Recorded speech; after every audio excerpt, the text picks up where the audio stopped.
Israel Hamas जंग के बीच ceasefire समझौते के बाद आज होने वाली बंधकों की अदला बदली को टाल दिया गया है। टाइम्स ऑफ इजराइल के मुताबिक नेतन्याहू सरकार के एक अधिकारी ने इसकी जानकारी दी। दरअसल बुधवार को घोषणा की गई थी कि डील की शुरुआत गुरुवार सुबह 1:30 बजे होगी। हालांकि बाद में अधिकारी ने कहा कि शुक्रवार से पहले ऐसा कर पाना नामुमकिन है। उत्तराखंड की उत्तरकाशी की सिलक्यारा टनल में 12 दिन से फंसे 41 मजदूर आज बाहर आ सकते हैं। टनल के एंट्री पॉइंट से अमेरिकी ऑर्गन मशीन जल्द ही 60 मीटर तक ड्रिल कर देगी। टनल के अंदर आखिरी 800 मिलीमीटर का पाइप डाला जा रहा है। रेस्क्यू ऑपरेशन टीम के सदस्यों में से एक गिरीश सिंह रावत ने बताया कि रेस्क्यू ऑपरेशन लगभग आखिरी चरण में है।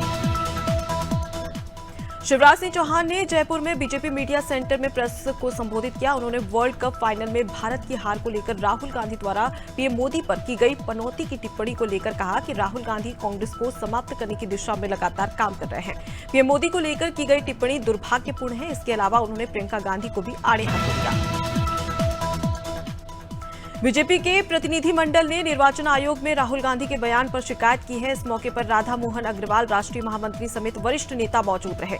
बीजेपी का कहना है कि राहुल गांधी ने प्रधानमंत्री को पनौती बताया है। चुनावी जनसभा में भारत के प्रधानमंत्री को पनौती कहना शर्मनाक है।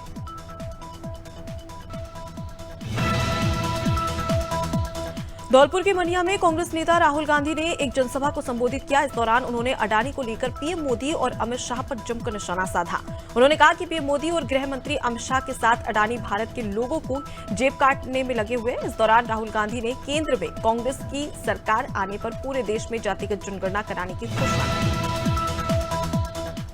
श्योपुर में कलेक्टर ने मिलावटखोरों की सूचना पर लोगों को 10,000 का इनाम देने की घोषणा की है। कलेक्टर संजय कुमार ने एक वीडियो सोशल मीडिया पर डालते हुए मिलावटखोरों की सूचना देने की अपील की है। साथ ही सूचना देने वाले को 10,000 रुपए का इनाम देने की बात कही।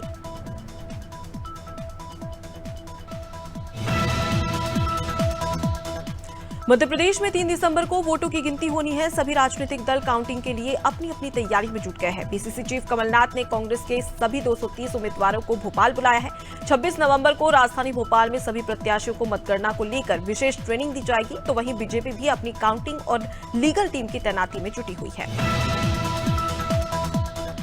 प्रयागराज में गंगा यमुना गेस्ट हाउस में भारतीय किसान यूनियन के राष्ट्रीय अध्यक्ष भानु प्रताप सिंह का भव्य तरीके से स्वागत किया गया। इस दौरान उन्होंने किसानों को संबोधित किया। उन्होंने कहा कि किसान हमारे देश का पोषणहार है। उन्होंने कहा कि लापरवाह अधिकारियों की वजह से नहरों में किसानों को पर्याप्त पानी नहीं मिल पा रहा है, लेकिन सरकार का इस ओर कोई ध्यान नहीं है।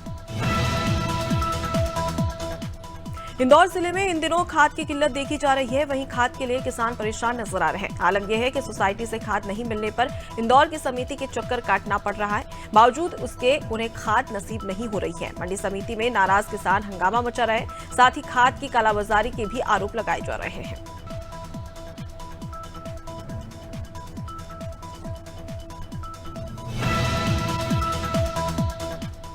संगम नगरी प्रयागराज के किटगंज क्षेत्र स्थित मौजगिरी घाट पर वैदिक मंत्रों के साथ श्रद्धालुओं ने 1.25 लाख दीपों का दीपदान किया। श्रद्धालुओं ने कालिंदी यानी यमुना नदी में दीपदान कर पुण्य लाभ अर्जित किया। इस दौरान लाखों दीपों की रोशनी से यमुना घाट जगमगा उठा।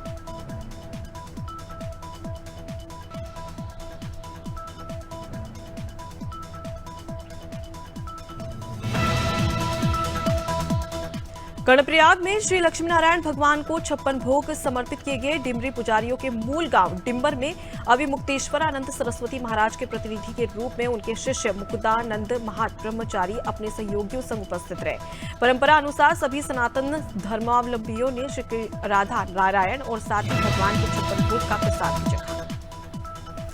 लखनऊ के ग्रामीण क्षेत्रों में मातृत्व वंदन योजना का विशेष अभियान चलाया जा रहा है, जिसके जरिए गर्भवती महिलाओं को जोड़ा जा रहा है। जागरूक महिलाएं स्वास्थ्य विभाग के पोर्टल की मदद में वितरण दर्ज कर पीएचसी और सीएचसी पर चिकित्सकों की देखरेख में प्रसव प्रक्रिया करा सकेगी।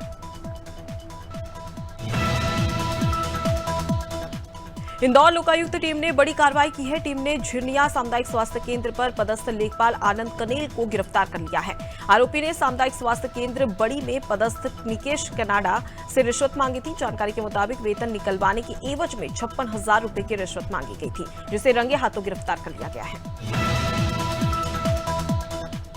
बारिश का मौसम खत्म हुए 1.5 माह से ज्यादा हो चुका है, लेकिन डेंगू के नए मरीजों के मिलने का सिलसिला लगातार जारी है। राजधानी भोपाल में इस साल 22 नवंबर तक डेंगू के कुल 785 मामले सामने आ चुके हैं, जो साल 2022 की तुलना में 110 ज्यादा है। बीते साल 675 डेंगू पॉजिटिव मिले थे।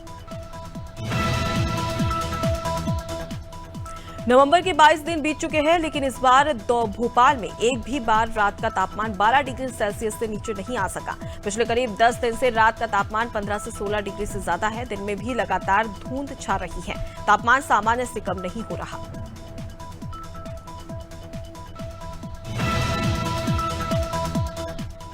छत्तीसगढ़ में अलग अलग सिस्टम के असर से आने वाली नमी के कारण नवंबर के अंतिम पखवाड़े में भी ठंड के हालात पैदा हुए हैं। अब पश्चिमी विक्षोभ के असर से नमी आ रही है। इसके अलावा बस्तर संभाग में अगले 24 घंटों के दौरान हल्की बारिश की संभावना भी बन गई है।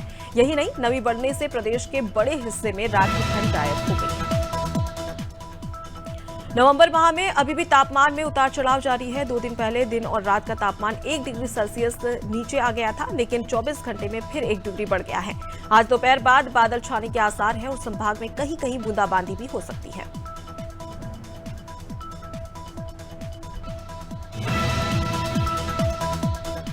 कानपुर की बड़ी पॉश और प्रतिष्ठित हाउसिंग सोसाइटी माने जाने वाले एनआरआई सिटी इस समय विवादों से घिरी हुई है। वहां रहने वाले सैकड़ों निवासियों ने रेजिडेंट्स एसोसिएशन के पदाधिकारियों पर लाखों रुपए गबन और फर्जीवाड़ा का आरोप लगाया है।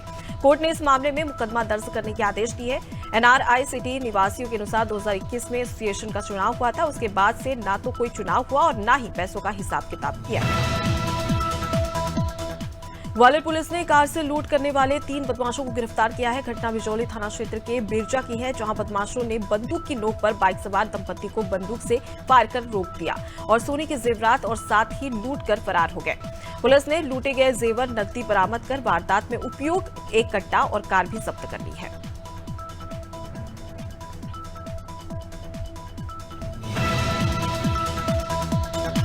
कौशाम्बी में पुलिस की दुष्कर्म और हत्या के आरोपी के साथ मुठभेड़ हो गई। मुठभेड़ को लेकर पुलिस आरोपियों ने फायरिंग कर दी। आपको बता दें कि जवाबी कार्रवाई में 2 आरोपियों के पैर में गोली लगी है।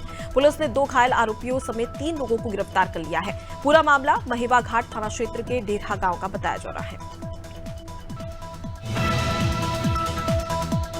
जशपुर में नाबालिग बच्चे से दुष्कर्म का मामला सामने आया, जहां एक नाबालिग बच्चे के साथ पड़ोस के ही लड़के ने बहला फुसलाकर दुष्कर्म की घटना को अंजाम दिया। इस घटना से बच्चे के परिजन सदमे में हैं। वहीं मासूम बच्चे का जिला अस्पताल में इलाज जारी है। इस मामले में कोतवाली पुलिस ने कार्रवाई करते हुए आरोपी को गिरफ्तार कर लिया है।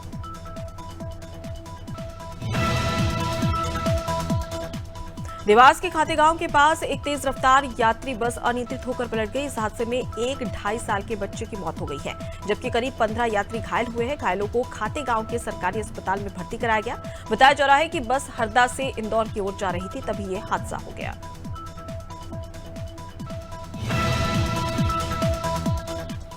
मेरठ में जानी खुर्द के बाफर गांव में एक युवक की उसके चचेरे भाई ने गोली मारकर हत्या कर दी। दोनों साथ में बैठकर शराब पी रहे थे। वारदात के बाद आरोपी और उसके परिवार वाले घर से फरार हो गए। घटना की सूचना मिलते ही पुलिस मौके पर पहुंची और शव को कब्जे में ले लिया और अब फरार आरोपी की तलाश में पुलिस प्रशासन की टीम जुटी हुई है। थाटीपुर में 4 युवकों से आरपीएफ में जवान बनवाने के नाम पर 28 लाख रुपए की ठगी हो गई है।